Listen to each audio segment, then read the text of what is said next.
कि मैं ये नहीं कहता कि प्यार मत करना, मैं ये नहीं कहता कि प्यार मत करना, जनता दल यूनाइटेड जैसे गद्दारों पर कभी एतबार नहीं करना। मैं बिहार की जनता से ये अपील करना चाहता हूं के खिलाफ मेरी पार्टी पहले दिन से है, थी और रहेगी। कुमार जी कभी सेकुलर नहीं रहे, वो सेकुलरिज्म का चोला ओढ़े रहे, क्योंकि कुमार ने कभी सेकुलर थे, न हैं, न रहेंगे। नीतीश कुमार जी ने हमेशा कॉमनल एजेंडे का समर्थन किया। आपसे ये सवाल नहीं किया जा रहा है कि आपने क्या। नेताओं को कहिए कि अपने जबान पर लगाम दे।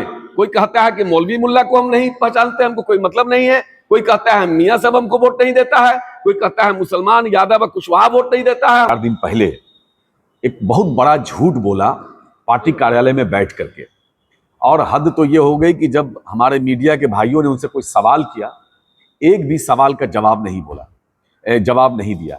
एक तो आपने संविधान का दुरुपयोग किया, दुरुपयोग करके एक काला कानून लाने का काम किया। उसके बाद लगातार ऐसा झूठ बोल रहे हैं जिससे बिहार वासियों को, देशवासियों को गुमराह किया जा रहा है। उन्होंने ये कहा कि राष्ट्रीय जनता दल ने कोई अमेंडमेंट के लिए अपना कोई ये नहीं दिया था किसी भी तरह का, बिहार में हो या दिल्ली में हो। तो मैं ये बताना चाहता हूं, सबसे पहली बात, एक साजिश के तहत हमको रोका गया जेपीसी मेंबर बनने से। जेपीसी का जो गठन हुआ, वो उस गठन में, मैं उसके बाकी तथ्य में नहीं जाना चाहता, मैं शॉर्ट में आ रहा हूं। जेपीसी का जब गठन हुआ, उस गठन में जिसके पास 1 सदस्य थे, 2 थे, 3 थे, 4 थे, 5 थे, उनको भी डाला गया उस कमिटी में। लेकिन राष्ट्रीय जनता दल के पास दोनों सदन मिला करके 9 सदस्य हमारे हैं, लेकिन उनको सदस्य नहीं बनाया गया जेपीसी का। ये जानकर नहीं बनाया गया, क्योंकि जानते हैं कि राष्ट्रीय जनता दल का क्या विचारधारा है। राष्ट्रीय जनता दल अगर जेपीसी में रहता तो शायद इस बिल को किसी भी हाल में पास नहीं होने देता, और जेपीसी के मेंबर की हैसियत से पुरजोर तरीके से हम इस बात को रखते। लेकिन फिर भी हमारी पार्टी ने दिल्ली में हमारे राज्यसभा सांसद मनोज झा जेपीसी की कमेटी में जाकर के वहां शामिल हुए, और शामिल हो करके उन्होंने अपनी बातों को बहुत मजबूती से रखा। ये जिसका ये सबूत है, ये देख सकते हैं। ये हमारे मनोज झा जी गए थे वहां, उन्होंने अपने सारी चीजों को उन्होंने रखा, जो हमारी पार्टी को जिन जिन बिंदु पर आपत्ति थी उन सारे बिंदुओं को उन्होंने रखा और मजबूती से रखा। और यही नहीं, पार्लियामेंट में जब बिल पेश हुआ रात के अंधेरे में, मनोज झा जी ने किस मजबूती से हमारी पार्टी के पक्ष को रखा है, वो देश ने देखा है, समाज ने देखा है। मुझे बहुत सफाई देने की जरूरत नहीं है। उसके बाद पटना में जब जेपीसी की मीटिंग हुई, तो राष्ट्रीय जनता दल की तरफ से मैं, कारी सोहेब एमएलसी, पार्टी की तरफ से मैं यहां शामिल हुआ और अपनी बातों को बहुत ही मजबूती से रखा। जिसका एक तो ये देख लीजिए, मेरा जेपीसी में ये नाम था, मैंने दिया ये कारी सोहेब, ये मेरा नाम है। जो जेपीसी में मैंने आवेदन दिया था मेरी पार्टी ने कि हमारे तरफ से एक मेंबर जाना चाहते हैं, तो पार्टी उस जेपीसी ने बुलाया और मैं उसमें शामिल हुआ। मेरा नाम इसमें मौजूद है, आप देख सकते हैं। उसके बाद ये मैंने पूरा तकरीबन इतनी मोटी पूरी ये एक तरह से ये पूरा है जिसको मैंने जमा किया था, सारी चीजें इसमें कि किस तरह से आर्टिकल 26 का वायलेशन करके किस तरह से इस कानून को पास किया गया है, 26 का वायलेशन करके सारे चीजों को डाला गया है, किस तरह से सारी चीजों को मैंने रखा। ये देख सकते हैं आप, ये हमारी पार्टी का लेटर पैड था और इन चीजों को मैंने जेपीसी में वहां पेश किया था। सारे बिंदु यहां मौजूद है, एक एक करके आप इसको चाहेंगे तो देख सकते हैं। अब बताइए मुझे कि जिस तरह से जनता दल यूनाइटेड के लोग झूठ बोल रहे हैं, अरे झूठ भी बोल रहे हो तो कम से कम अमित शाह जी, मोदी जी की तरह बोलो, इतना हल्का झूठ क्यों बोलते हो? अब आप बताइए मुझे कि इन लोगों ने जो कहा कि मैंने ये चीज दिया और मानी गई बात, वो लेटर दिखाए जदयू कि आपने कब दिया, किसको दिया और माना गया, तो उसका जवाब आपके पास कब आया कि हमने आप इन चीजों को मान लिया है। आप देखिए कि पूरे देश के सभी विपक्षी दल और जिनकी जमीन है, स्टेक होल्डर, पूरे देश के सभी स्टेक होल्डर जो है इस बिल के पूरी तरह से खिलाफ थे, लेकिन जबरदस्ती थोपा गया। मैं जेपीसी में की मीटिंग में मौजूद था, मैंने अपनी बातों को जोरदार तरीके से रखा। यही नहीं, जेपीसी की मीटिंग में जाने से पहले हमारे नेता तेजस्वी यादव जी ने मुझे 3 बार फोन किया कि पार्टी के पक्ष को मजबूती से रखिएगा, मजबूती से रखिएगा, और मैंने रखा। आप जाके पूछ सकते हैं सभी सदस्य से वहां। बल्कि उस जेपीसी की मीटिंग में जदयू का कोई नुमाइंदा, जेपीसी के जो मेंबर हैं वो भी वहां मौजूद नहीं थे। जदयू का कोई नहीं मौजूद था, जो मेंबर है वो भी भागे हुए थे। और ये लोग बात कर रहे हैं लंबी लंबी। मैंने अपनी बातों को मजबूती से रखा, बल्कि आप पता कर सकते हैं उस मीटिंग में जितने भी लोग थे उसमें सबसे ज्यादा मजबूत पक्ष राष्ट्रीय जनता दल ने रखा।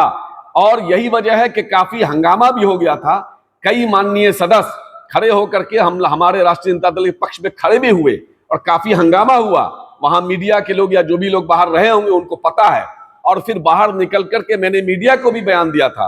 तो इस तरह से ये लोग लगातार झूठ बोल रहे हैं। इसलिए मैं आज समझा कि आपको बुला के मैं बता दूं कि राष्ट्रीय जनता दल में जेपीसी में जाकर के पूरी मजबूती से दिल्ली में मनोज झा जी ने और राष्ट्रीय जनता दल की तरफ से बिहार में मैंने जाकर के मजबूती से सारी चीजों को रखा था।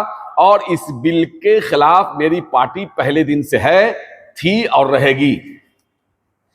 अब आ जाइए आप ये समझिए कि ये बार बार कह रहे हैं कि हमने वक्फ ये जो है जो एक आया है इनका कि वो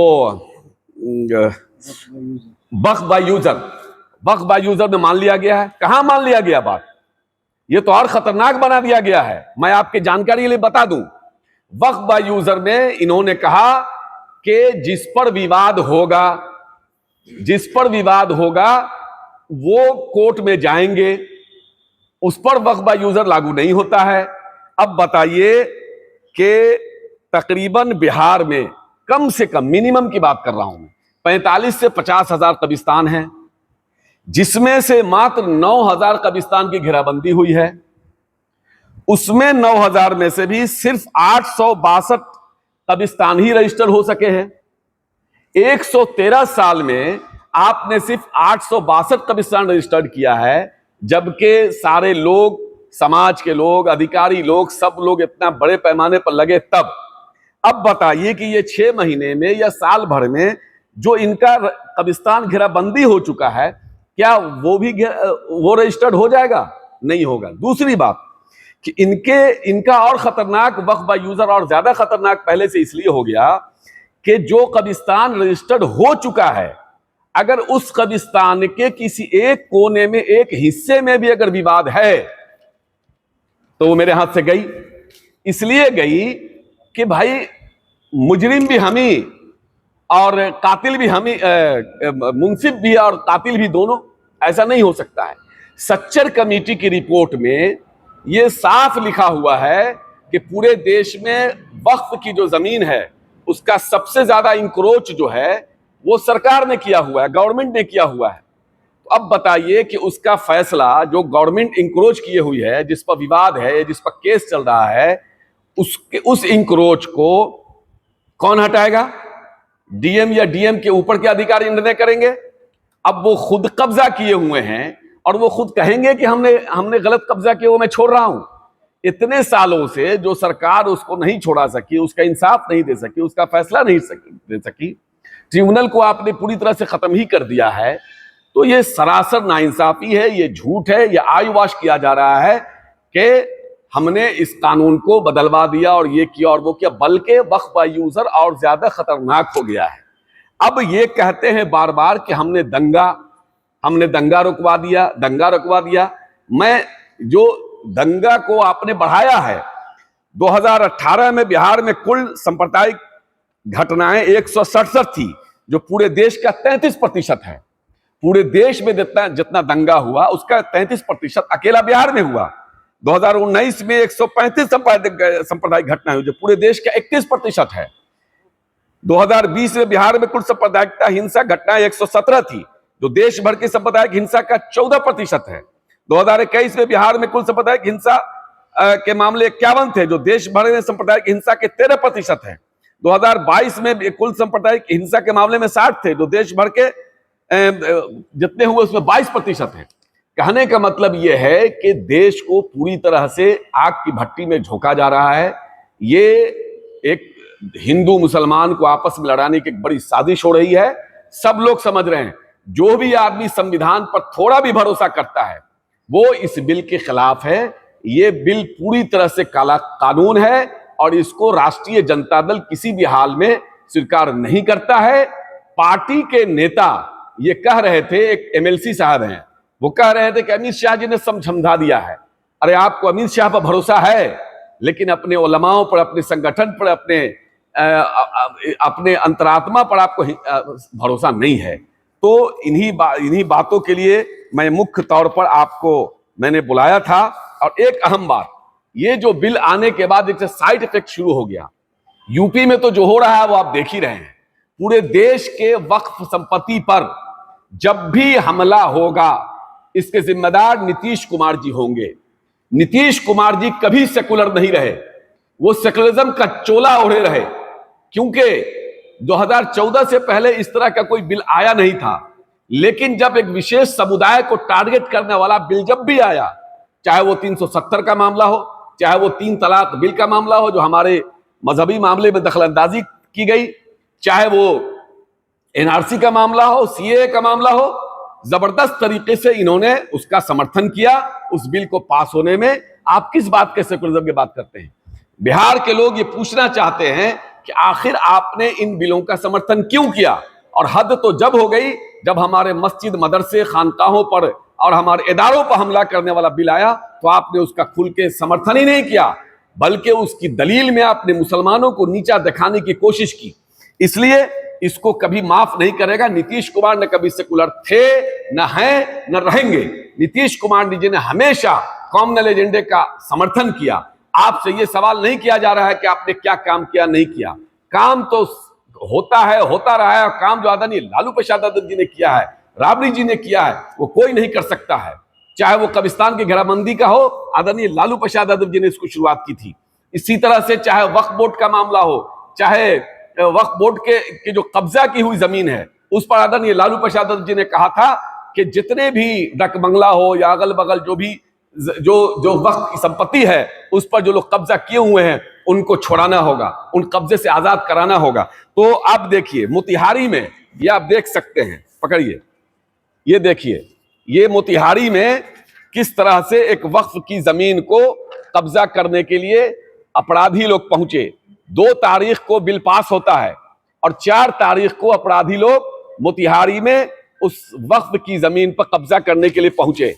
ये 4 अप्रैल को बड़ा बरियारपुर में दबंगों द्वारा वक्फ बोर्ड की जमीन को नाजायज तरीके से कब्जा करने के मंसूबे के साथ जब ये लोग उतरे, तो वक्फ कमेटी के अध्यक्ष सैयद मुबीन अहमद और नूर मोहम्मद वक्फ स्टेट के मुतवल्ली की सूझबूझ की वजह से सारे लोग वहां जमा हुए, भारी तादाद में जमा हुए और पुलिस बल आई।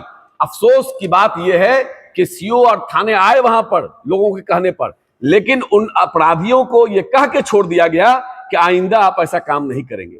किसी मर्डरर को कहा जाएगा कि तुमको कोई सजा नहीं दे रहे हैं, आइंदा तुम मर्डर नहीं करोगे, तो वो मान जाएगा क्या? नहीं मानेगा। तो यकीनन खुली छूट दी गई। यानी होना तो यह चाहिए था कि उसको फौरन जेल में बंद करना चाहिए था, उस पर कड़े से कड़े मुकदमे होने चाहिए थे। लेकिन इस तरह के बिल आने के बाद अब को तो मुकदमा भी नहीं कर पाएगा।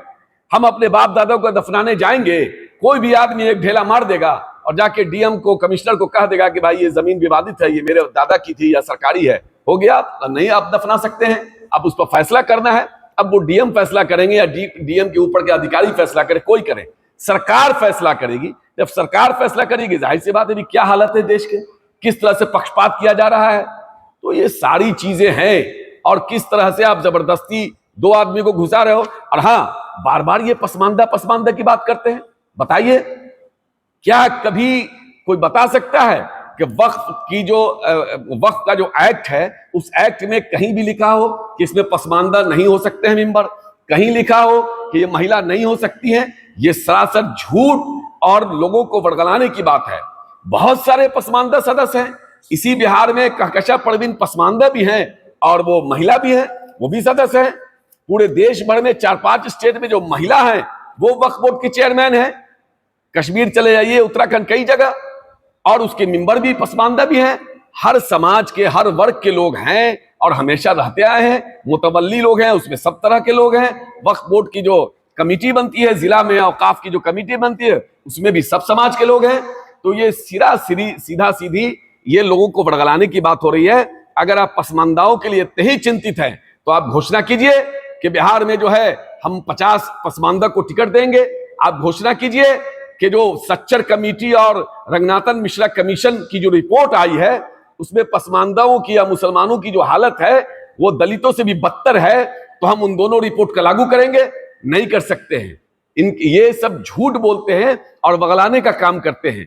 मैं माननीय मुख्यमंत्री जी से कहना चाहता हूं, क्या आप अपने नेताओं को कहिए कि अपने जबान पर लगाम दे।